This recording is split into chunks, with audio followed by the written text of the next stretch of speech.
Capítulo 15. Bem, sim, você tinha razão. Disse o general Matson. Jared dirá que foi útil, no fim das contas.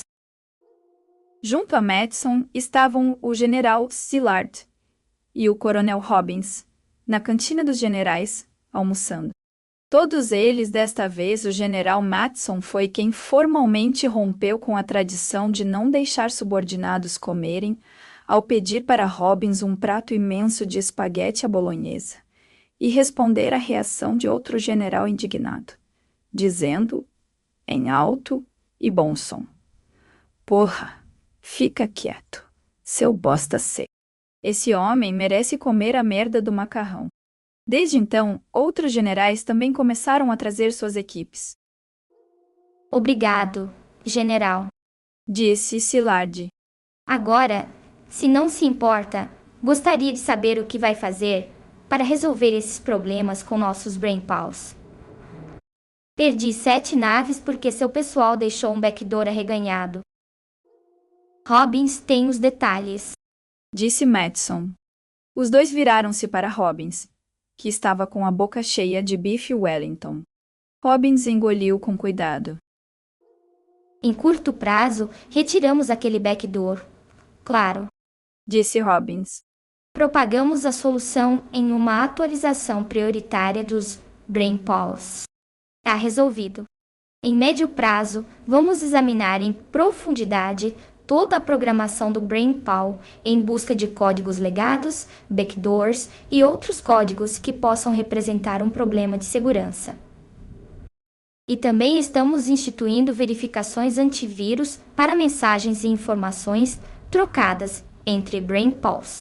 A transmissão de vírus de bootinn não funcionaria agora. Não deveria ter funcionado nunca, retrucou Szilard. Existem bloqueadores de vírus desde os primórdios da computação. E vocês não implementaram nenhum nos brainpaws. Vocês poderiam ter nos matado porque esqueceram de incluir no programa higiene computacional básica. Nunca foi incluso porque nunca houve necessidade, comentou Matson. Os brainpaws são um sistema fechado, totalmente seguro contra ataques externos. Mesmo o ataque de bootinn acabou não funcionando. Mas foi por bem pouco. Insistiu Szilard. Sim, claro, foi por bem pouco. Porque alguém à mesa quis criar um corpo para podermos enfiar a consciência de Charles Bootinn. Disse Matson. Mas não vou citar nomes. Disse Szilard. De qualquer forma, a série atual de brainpaws está sendo encerrada. Disse Robbins. Nossa próxima geração de brainpaws foi testada pelos Gemeranos e já está pronta para ser implementada em toda a população das FCD. É uma arquitetura totalmente diferente, totalmente orgânica, e a programação foi otimizada, sem as questões de código legado dos brainpaws antigos. Fechamos a janela para esse tipo de ataque, general. Ao menos para qualquer um que tenha trabalhado na geração anterior. Disse Szilard. Mas, e aqueles que estão trabalhando na geração atual? Precisa descobrir se algum deles vai sair dos trilhós. Estamos verificando isso. Disse Robbins. É bom mesmo verificarem. Insistiu Szilard. Por falar em sair dos trilhos. Disse Matson. O que vai fazer com a Tenente Sagan? Como assim? Perguntou Szilard. Sem querer alarmar, ela sabe demais. Respondeu Matson. De Bootinn e de Dirac, ela sabe sobre o conclave e sobre como estamos mantendo essas informações em sigilo. Ela não tem liberação de acesso a essas informações, Szilard. É material perigoso. Não vejo porquê. Disse Szilard. Tirando o fato de ser verdade, o conclave está aí. E se chegar mesmo a atuar, estaremos realmente encrencadosos. É perigoso porque não é toda a verdade, e você sabe disso. Se retorquiu Matson. Butin não sabia nada sobre o contra-conclave, e o quanto estamos envolvidos nele até o pescoço. E como estamos planejando jogar um lado contra o outro. As coisas estão indo rápido demais. Estamos chegando ao ponto em que alianças precisam ser formadas e escolhas terão de ser feitas. Não poderemos mais ficar formalmente neutros. Não precisamos de Sagan por aí, contando às pessoas a história pela metade e começando rumores. Então, conte para ela a história inteira. Caramba! Disse Zelard. Ela é uma oficial de inteligência, pelo amor de Deus. Consegue lidar com a verdade. Não depende de mim. Explicou Madison. Zelard abriu a boca, mas Madison reagiu erguendo as duas mãos. Não depende de mim, Cici. Se o contra-conclave formalmente romper com o conclave, você sabe o que isso vai significar. A porra da galáxia inteira vai estar em guerra. Não conseguiremos nos fiar apenas em nossos recrutas da Terra. Vamos ter que pedir para as colônias contribuírem também. Talvez até começar recrutamentos. E você sabe o que isso vai significar. As colônias vão se amotinar. Teremos sorte se conseguirmos evitar uma guerra civil. Estamos segurando essas informações em sigilo não porque queremos mantê-los na ignorância, mas porque não queremos que a porra da União inteira exploda. Quanto mais esperarmos, pior vai ficar. Opinou Zelard. Nunca vamos encontrar uma boa maneira de explicar isso às colônias. E quando elas descobrirem, vão se perguntar que porra o C estava fazendo ao esconder isso delas por tanto tempo. Não depende de mim. Está bem, Disse Zelard, irritadiço. Ainda bem que existe uma saída para você. Sagan está perto do encerramento de seu tempo de serviço. Tem poucos meses à frente, acho. Talvez 1 ano. Perto bastante para podermos aposentá-la. Pelo que sei, está planejando deixar o serviço quando seu período terminar. Vamos colocá-la em uma colônia nova e lá ela poderá ficar. E se falar com os vizinhos sobre algum conclave, não vai dar em nada. Estarão ocupados demais tentando fazer alguma planta crescer. Acha que consegue convencê-la? Disse Madison. Posso motivá-la. Disse Zelard. Alguns anos atrás, Sagan ficou muito ligada a um soldado da CD chamado John Perry. Perry está poucos anos atrás dela em seu tempo de serviço, mas, se precisarmos, podemos aposentá-lo mais cedo. E parece que ela está bem ligada a Zoe Butin, que está órfã e precisa ser adotada. Entende aonde quero chegar com isso? Sim. Disse Madison. Deveria fazer isso acontecer. Vou ver o que posso fazer. Disse Zelard. E, por falar em segredos, como estão suas negociações com os Obins? Madison e Robbins olharam para Zelard, desconfiados. Não há nenhuma negociação com os Obins. Claro que não. Disse Zelard. Vocês não estão negociando com os Obins para continuarem o programa de consciência de Butin para eles.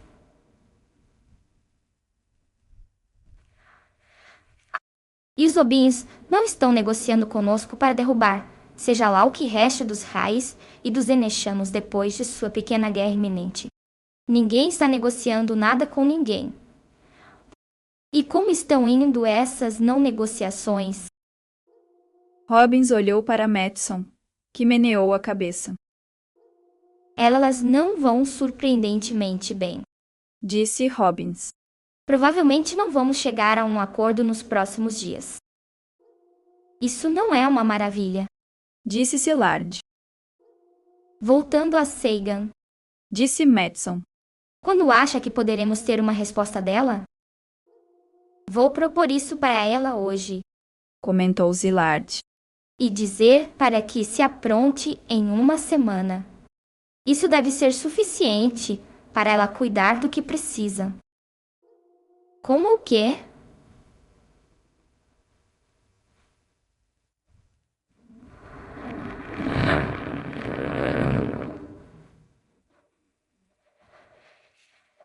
Perguntou Madison. Se despedir e resolver pendências, claro. Disse Szilárd. E outras decisões que vou pedir que ela tome. Jane Sagan encarava o que parecia um show de luzes em miniatura. O que é isso? Perguntou. É a alma de Jared Dirac. Respondeu Kanan. Sagan olhou para ele. Lembro que certa vez você me disse que os soldados das forças especiais não tinham alma. Foi em outro lugar e em outro momento. Disse Kanan. E não sou tão tolo agora. Mas, como queira, essa é sua consciência então. Recuperada por um de seus soldados, creio eu, e pelo que entendo, gravada por Charles Butin. E entendo que cabe a você decidir o que fazer com ela. Sagan assentiu com a cabeça. Szilárd a procurou, oferecendo sua dispensa, a dispensa de John Perry e a custódia de Zoe Butin, sob a condição de que manteria a boca fechada sobre o conclave e decidiria sobre o que fazer com a consciência de Jared Dirac. Dissera Sagan. Dissera Szilárd, que se recusou a explicar mais que isso. O que vai fazer? Perguntou Kanan. O que acha que eu deveria fazer? Sei exatamente o que você deveria fazer. Kanan respondeu. Mas não sou você e não vou dizer o que eu faria até ouvir primeiro o que você faria. Sagan olhou para Harry Wilson, que observava com interesse. E o que você faria, Harry? Desculpe, Jane. Disse Wilson, e sorriu. Vou exercer meu direito de permanecer em silêncio. Essa decisão é sua. Vocês poderiam trazê-lo de volta. Sagan disse a Kanan. É possível. Sabemos mais agora do que sabíamos antes. É possível que consigamos condicionar melhor o cérebro do que condicionamos o de Dirac para aceitar a personalidade de Butin. Existe um risco de que a transferência não funcione por completo, e daí você teria uma situação como a que aconteceu com Dirac, na qual outra personalidade cresceria no lugar dela, e a personalidade transferida lentamente se imporia. Mas acho que o risco é menor agora, e com o tempo não será um risco sério em nenhum aspecto. Acho que poderíamos trazê-lo de volta, se for o que você quer. Mas não é o que Jared queria, certo? Disse Sagan. Sabia que sua consciência havia sido gravada. Poderia ter me pedido para salvá-la. Não pediu. Não pediu. Concordou Kanan. Jared fez sua escolha. Disse Sagan. E ele tinha de escolher. Apague a gravação, Kanan, por favor. E agora você entende? Porque sei que vocês têm alma. Disse Kanan. Por favor, aceite minhas desculpas por ter duvidado. Suas desculpas são desnecessárias, mas estão aceitas. Disse Sagan. Obrigado. Agradeceu Kanan. E agora, Tenente Sagan, eu estava imaginando se poderia pedir um favor. Ou talvez não seja muito um favor, mas a cobrança de uma dívida entre nós. O que é? Nish. Perguntou Sagan. Kanan mudou o olhar de Sagan para Wilson, que de repente pareceu ficar muito desconfortável. Não precisa ficar para isso, meu amigo. Kanan disse a Wilson. Claro que vou ficar. Mas me deixe reiterar, você é um idiota mesmo. Anotado. Disse Kanan. E agradeço pelo pensamento. Wilson cruzou os braços e pareceu irritado. Diga, Pediu Sagan. quero morrer, tenente. Disse Kainen. Nos últimos meses comecei a sentir o antídoto que vocês fornecem começando a perder efeito. Todo dia sinto uma dor cada vez maior. Podemos aumentar a dose. Disse Sagan. Sim, e talvez funcione.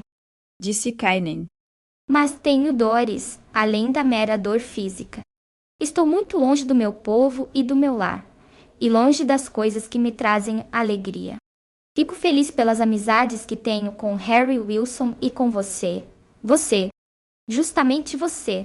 Porém, todos os dias sinto que a parte de mim que é Ray, a parte que realmente sou eu, fica cada vez mais fria e menor. Não vai demorar para que não sobre nada, e eu esteja sozinho, absolutamente sozinho.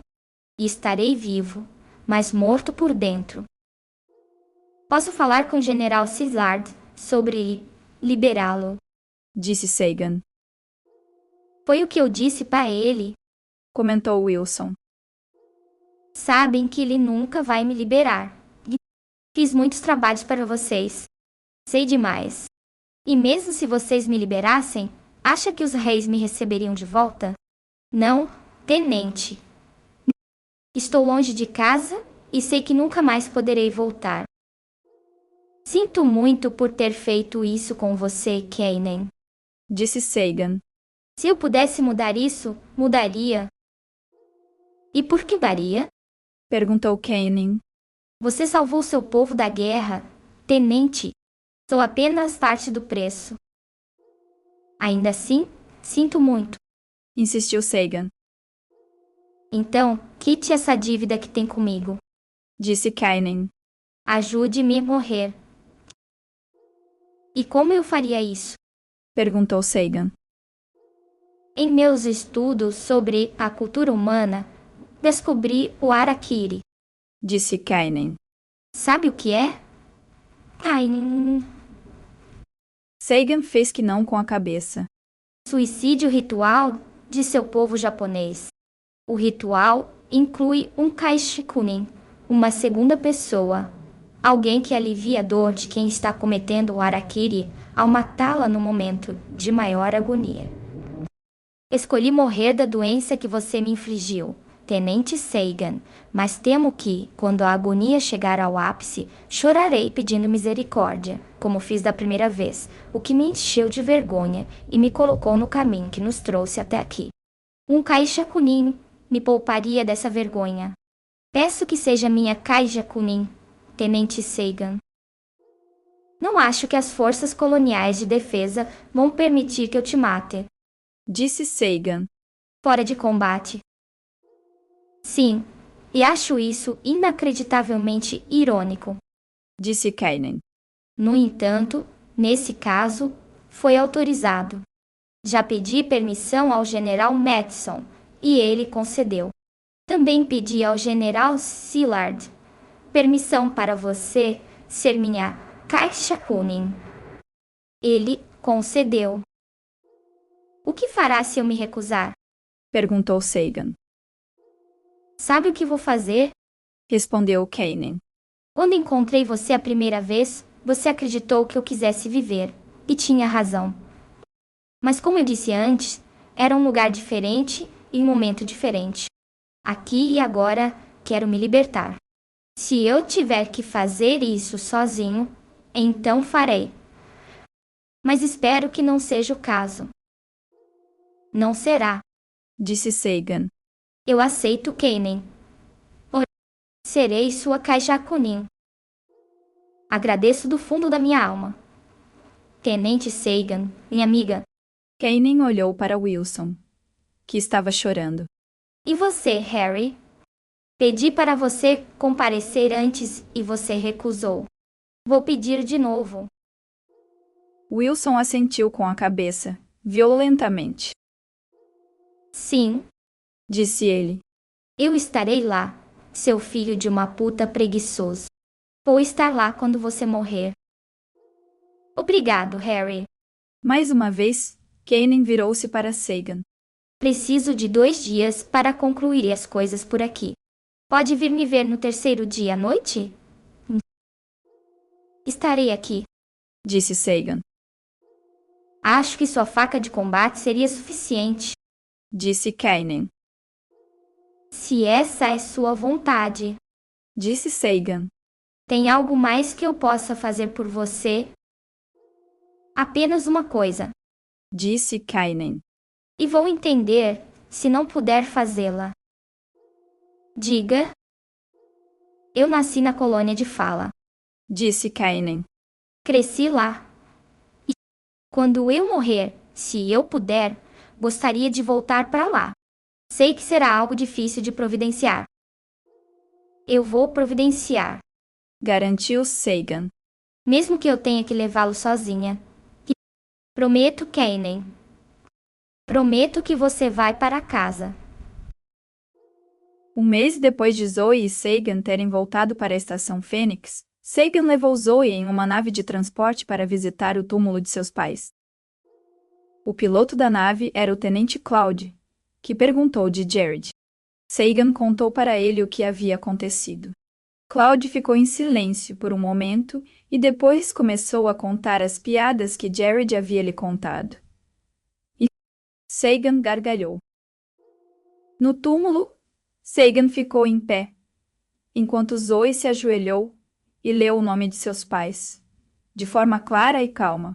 Depois de um mês, Sagan viu Zoe se transformar da garota hesitante que havia conhecido, que parecia mais jovem do que realmente era e choramingava pelo pai, em uma pessoa mais feliz, mais falante e mais próxima da idade que tinha. Por acaso, apenas um pouco mais jovem que Sagan. Meu nome está aqui. Disse Zoe, correndo o dedo sobre o nome. Por um tempo, quando você foi levada da primeira vez, seu pai pensou que você estava morta. Disse Sagan. Bem, eu não estou morta. Disse Zoe, resoluta. Não, Sagan disse, sorrindo. não, definitivamente não está. Zoe pôs a mão no nome de seu pai. Ele não está aqui de verdade, está? Perguntou Zoe. Embaixo de mim. Não, Respondeu Sagan. ele morreu em Arist. E onde você estava antes de chegarmos aqui? Eu sei. Zoe olhou para Sagan. O Sr. Jared morreu lá também, não é? Sim. Ele disse que me conhecia, mas eu não me lembro dele. Ele conhecia você, mas é difícil de explicar. Comentou Sagan. Vou te explicar quando você for mais velha. Zoe olhou para a lápide de novo. Todas as pessoas que me conheciam se foram. Disse ela, em uma voz baixinha, cantada. Todo o meu pessoal se foi.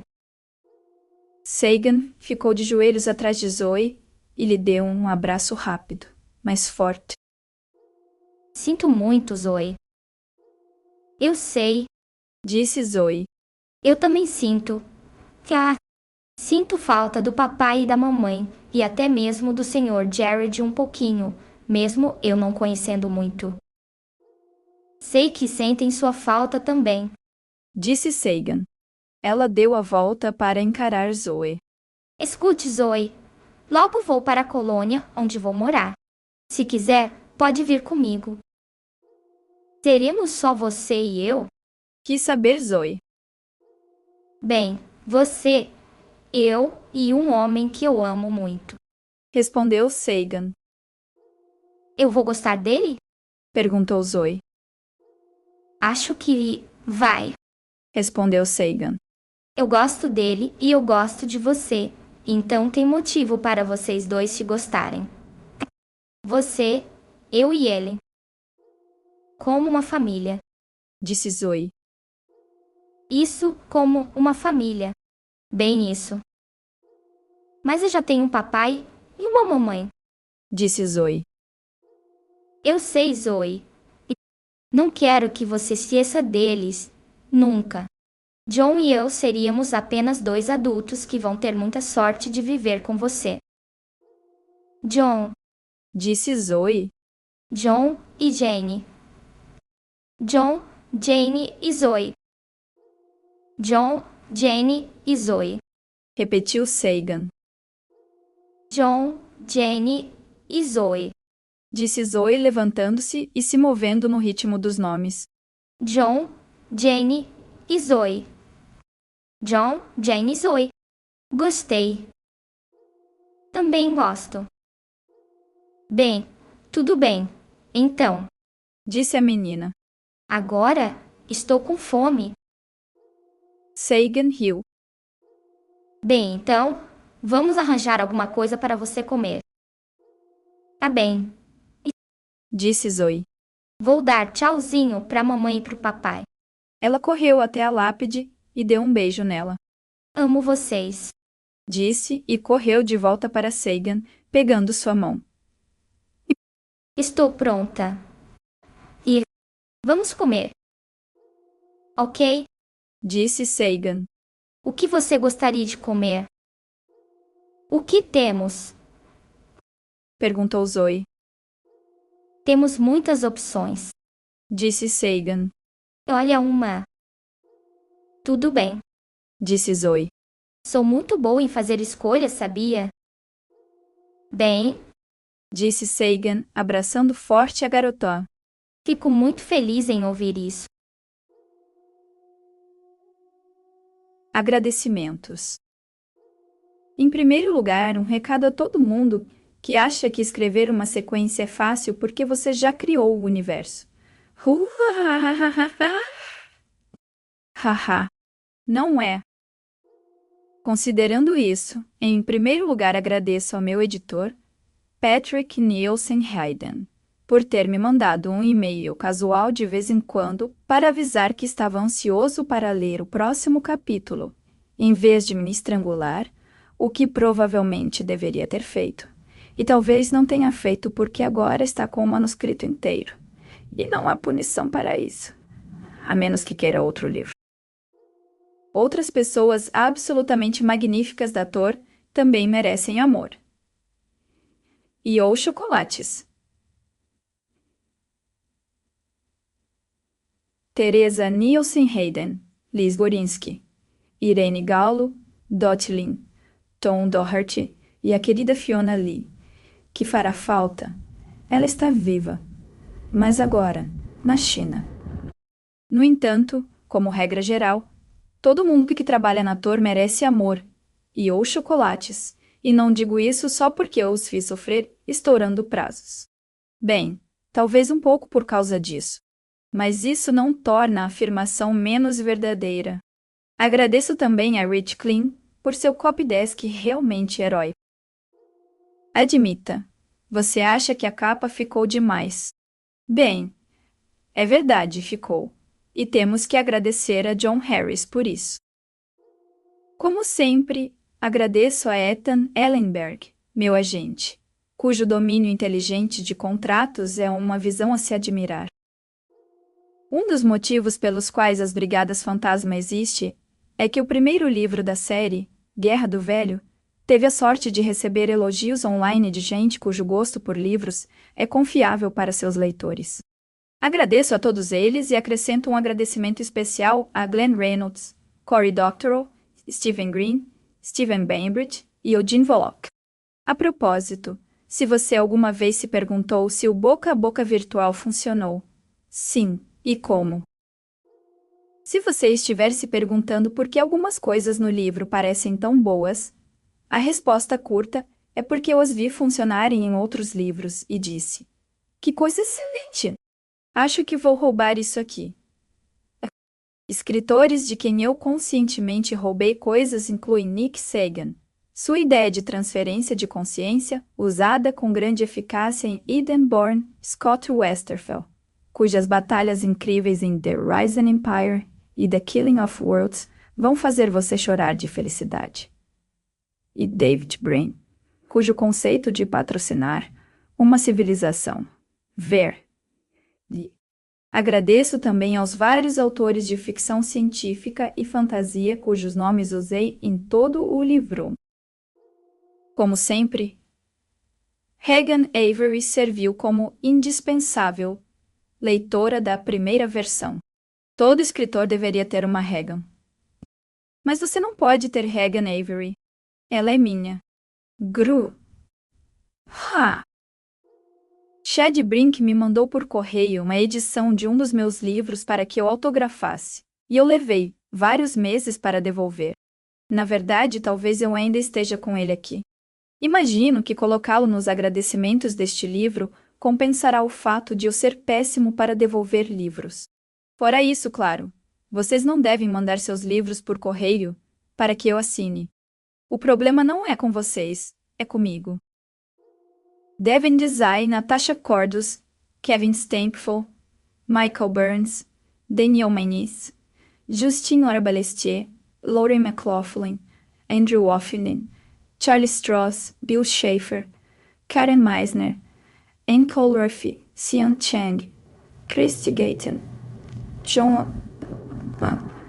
Joey Trippiskill, John Kim Gêmeos, até. Finalmente, e igualmente importante, o momento para agradecer Christine e Atenas Causi por serem tão pacientes comigo quanto puderam ser durante a escrita deste livro. O período foi especialmente difícil para Atena, que virou para sua mãe certa vez e declarou: Papai está ficando chato. Bem, meu amor, eu prometo ser menos chato a partir de agora, começando exatamente neste momento.